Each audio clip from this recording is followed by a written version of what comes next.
আপনি রেকর্ডিংটা শুনেন। সেক্রেটারি সাহেব শুনেন।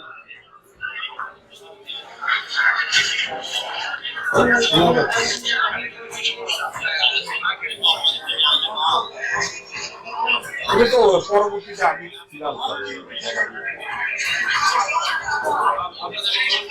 এই কথাগুলি বলতে পারে। রেকর্ডিংটা আপনি শুনেছেন? আপনি কাউকে বাধ্য করতে পারেন না যে আটা নিয়ে আমার লাগবে আটা আমি উনি জিজ্ঞাসা করেন স্যার আমি ওনাকে না করি নাই যেগুলো বলেন বলেছেন যে তেলের সাথে অন্য কিছু নিতে হবে, এটা বলেছেন তো।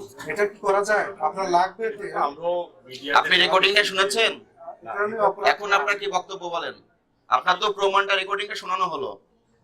আমরা প্রথমে সোর্স পাঠিয়েছি। এটা ভোক্তাধিকার আইন অনুযায়ী উনি অপরাধ করেছেন। আর উনি যেটা কাস্টমারের চাহিদা তার সাথে অন্য কিছু নিতে বাধ্য করার চেষ্টা করেছেন, যে কারণে তাকে সতর্ক করা হয়েছে। যে ধারায় করা হয়েছে 45 ধারায় সর্বোচ্চ দণ্ড ছিল 50,000 টাকা জরিমানা। সতর্ক করা হয়েছে যাতে উনি ভবিষ্যতে কাউকে বাধ্য